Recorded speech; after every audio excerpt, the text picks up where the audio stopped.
Thousands of our army and paramilitary forces have lost their lives due to the terrorism that has been perpetrated by our neighboring country called Pakistan. And what happened in Pahalgam on 22nd of April was a ghastly massacre. And this was done by terrorists who I call who are Takfiri terrorists, who rounded up all men, separated the women and children, and shot dead all the men who were there, who had non-Muslim names and who could not pronounce or utter the kalima, and they were shot in their head.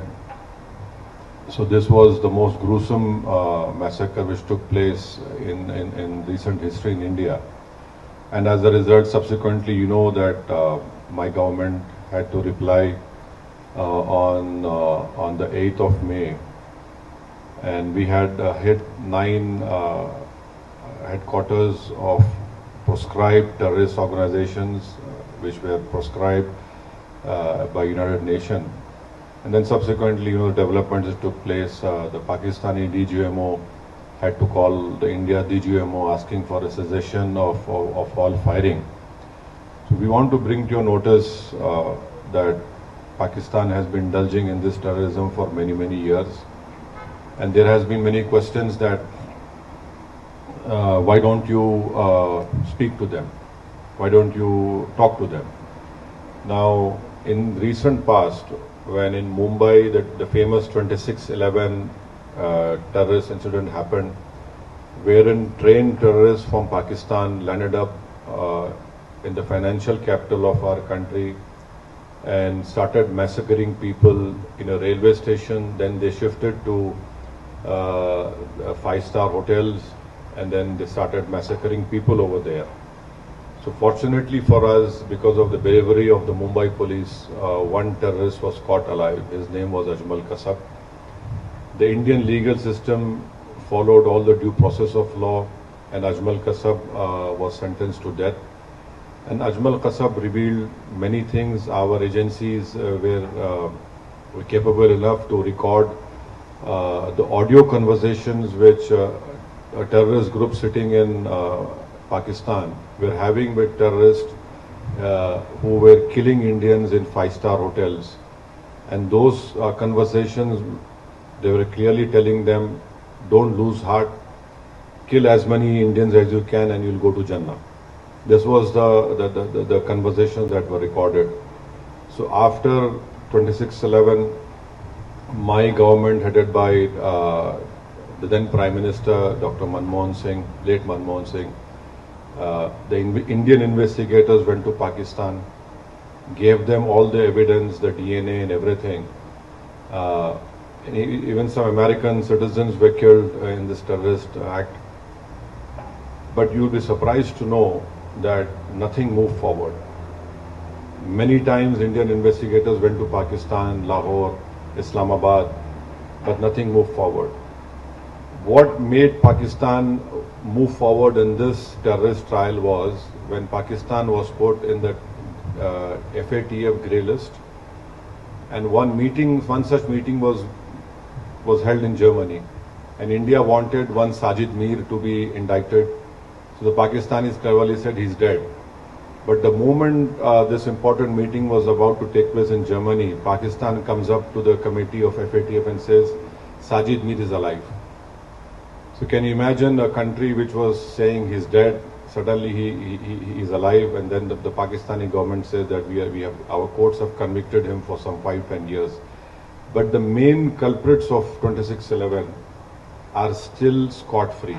They were convicted for money laundering, not for terrorism. Pathankot happened after my Prime Minister went to Pakistan uninvited. And I want to put it on record, I was the one who criticized him for going over there. There were many opposition parties who criticized, why did my Prime Minister went uninvited from Afghanistan to Nawaz Sharif's place? But our air base was attacked, and we lost many personnel over there. The Prime Minister said, Pakistan wants proof, you send your own team. Can you imagine any country inviting a neighboring country's spy agency to come to Pathankot. They were invited.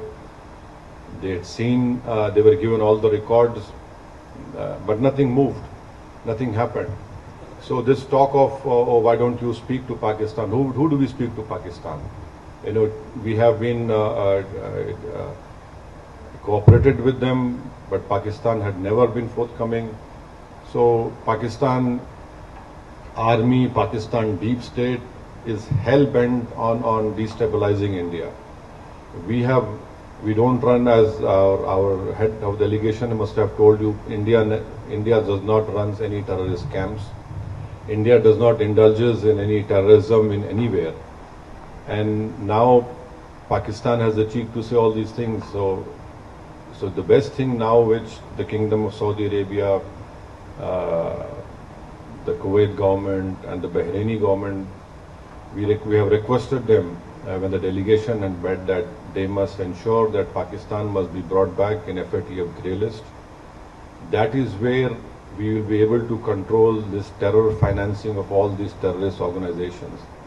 And do you know that when this person was made the field marshal in Pakistan, a US designated terrorist called Muhammad Ehsan was sitting right beside the field marshal.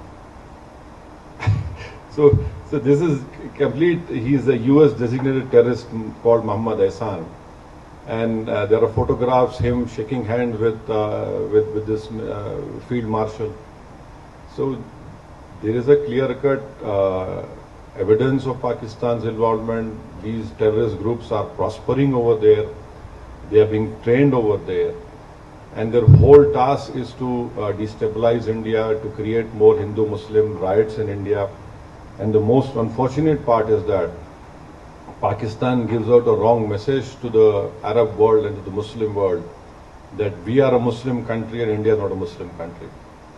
But Your Excellency, you know, you have more knowledge about worldly affairs, that there are 240 million proud Indian Muslims living in India.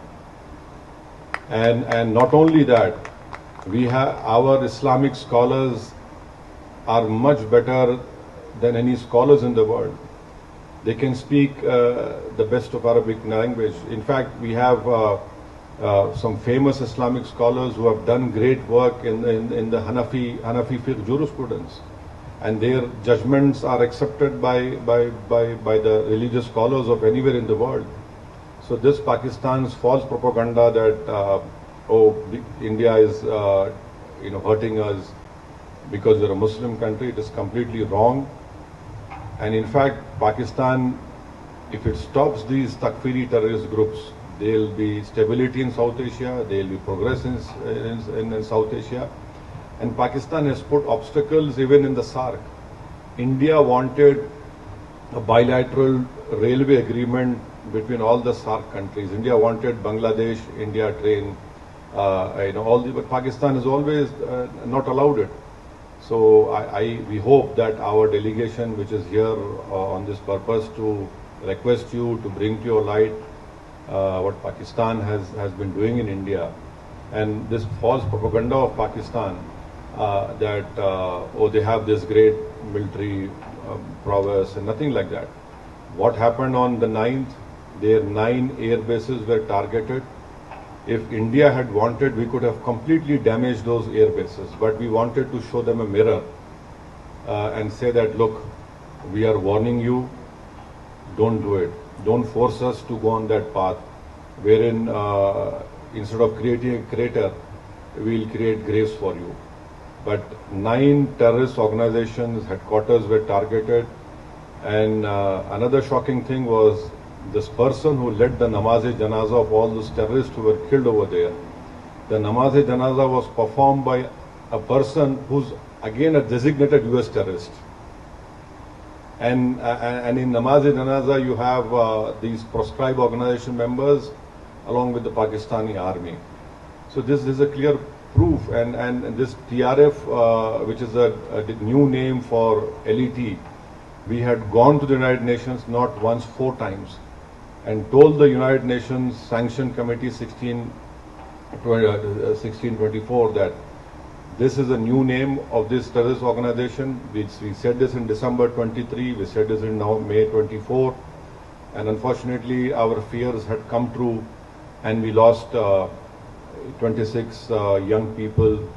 A girl who got married 6 days ago became a widow on 7th day.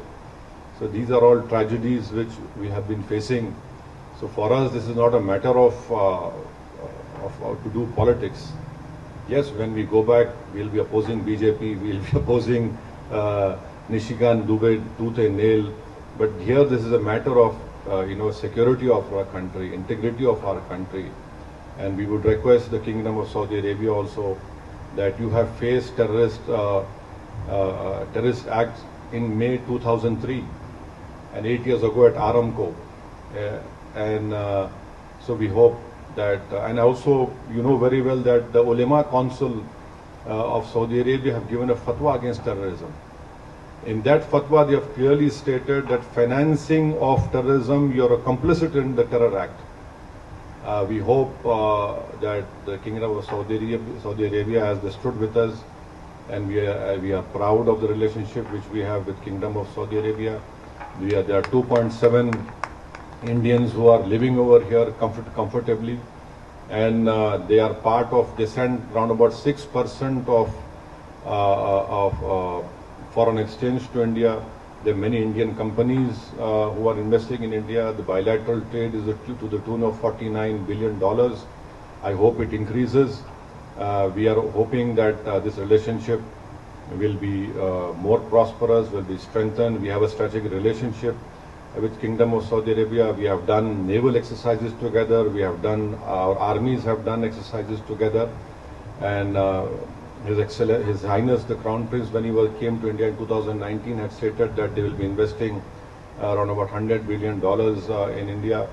So yes, this is a great relationship which we have with Kingdom of Saudi Arabia, and we hope that Pakistan will be stopped from indulging in wanton terrorism in India. Their misadventure should end. It is not good for them also, because let me tell you very frankly that people of India are sick and tired of this terrorism being perpetrated by Pakistan, and Pakistan's deep state and military, and in fact you in Riyadh you have the Islamic nations ICMTC over here, and so it's an additionally very important that we stop Pakistan from what it is doing.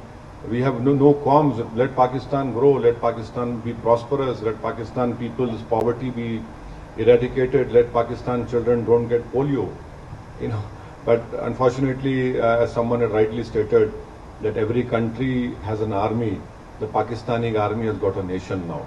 So this is what they have been doing. I hope that whatever our delegation has met His Excellencies in our visit of today and yesterday and tomorrow also, we hope that a positive response would be there. And so this is what we have been trying to impress all of you, and we require your support. We require indulgence at a crucial period of our time, so that India becomes more stronger. And a stronger India is not threat to anyone. And Pakistan is a threat to, their deep state is a threat to humanity. So these are a few words I had to say. Thank you so much for allowing me to say what I have to say. Thank you.